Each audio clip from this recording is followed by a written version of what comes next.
So today I'm talking about anxiety management, and specifically I'm talking about a model I've developed called A equals BCD. Anxiety treatment equals breathing, coaching, and doing. So those three things. And one way of looking at anxiety is you can think about it on a scale of 0 to 10, like how intense it is that you're experiencing. So 0 would be, if you have zero anxiety, you're very relaxed, your breathing's deep, your heart rate's mellow, and you're feeling kind of comfortable. And on the other end of the scale, a level 10 of anxiety would be like the worst anxiety you've ever experienced. So it's like a panic attack where there's kind of almost like a spark of anxiety going down your body, and you get tunnel vision, and your heart's pounding out of your throat, and you're kind of just trembling and shaking, and you feel like you're going crazy or you're going to die. So it would be like a 10 of anxiety. And so it's, but usually we're not like at those extremes.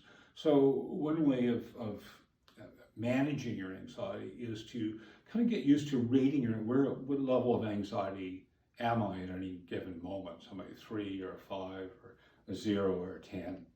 And so the BCD model, breathing, coaching, and doing, are all three components that will affect the level of that anxiety. So all of those kind of, if you like look at it like a volume control, they will, how you do each one of those things will either turn it up or down. So breathing, if you breathe very shallow at the top of your chest like that, that will turn the volume of the anxiety up. And the reason for that is because you're not getting enough air and oxygen in your lungs and holding it long enough for it to be absorbed. So your heart rate has to go up in order to transmit the bits of oxygen that are there around the system. So what you want with breathing is deep breathing, diaphragmatic breathing in particular, and you can go look at the diaphragmatic breathing video to show how you do that. But any kind of relaxed, deep breathing is good, and that'll lower your heart rate. The whole anxiety for a 5, and you do deep breathing, it'll drop down to a 3 or even more. So that's breathing. The next component is coaching. So C is coaching, and it really represents all of the kind of thoughts and images that go through your mind. So how you coach yourself will turn the anxiety up or down. So you remember anxiety in 2 words, danger, escape.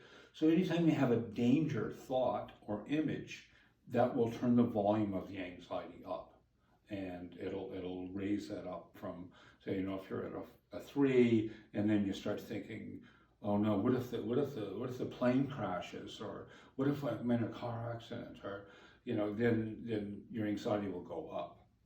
And so the same with images. If you have images that are catastrophic or very threatening in nature, they'll turn your anxiety up quite a bit. So conversely, what do you want to do with coaching? And really the answer is like positive, encouraging self-talk, that tends to reduce your anxiety. So if you imagine talking to a frightened child, that way that you would hopefully talk to that child, it would be like, hey, listen, it's going to be okay. I'm here to help you.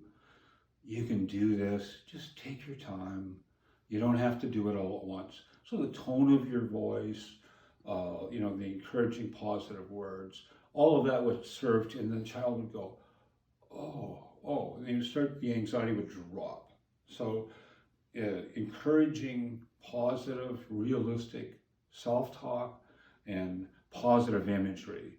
And positive imagery, in fact, is used in sports to attain what they call peak performance.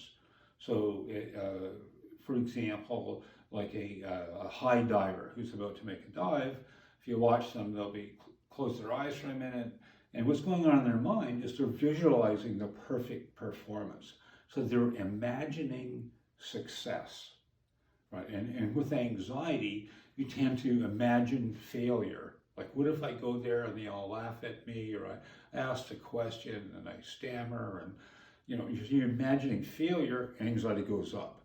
if you imagine success, not only does your anxiety go down, but like with the diver, uh, visualizing the success, and then he does the dive, and the body follows the mind, and it's a perfect dive. So visualizing success, encouraging positive self-talk. Those are, in general, the kind of things that you want to do for the coaching. So the last category is D equals doing. So doing is kind of behavior, the stuff you do. And with anxiety, what we're usually thinking about is the danger escape. So we're thinking about escaping or avoiding. And so anytime you're trying to avoid the situation or escape the situation, your anxiety actually goes up. So to help you do that. So, you're worried about, having to speak in class, and you start looking at the door, and when is this going to be over? When can I get out of here? So you think about escaping and exiting or avoiding, and your anxiety will go up to help you do that because you're telling it it's dangerous, I need to escape. So the opposite of that, what do you want to do in terms of treatment with anxiety? With the doing is kind of engagement in the present moment, that you really want to be there more fully rather than less fully. You don't want to be thinking about getting out of the situation. You want to allow yourself to be immersed in the situation, engaged as fully as you can. So that's and not holding back. And there can be even ways like where you hold back, like, that you're physically holding back. And so with public speaking, that's one of the things that people often do is, they're trying to avoid, they're there, but they're not there. So instead of that, in public speaking, you would do this. You would open yourself, and you might even walk over and say, hi, welcome. I'm so glad to be here today. And that's an example of fully kind of engaging in what you're doing rather than holding back. So that's in a nutshell. You can spend lots of time and hours learning all these things and practicing them. But anxiety, treatment equals BCD, breathing, coaching, and doing. Thanks.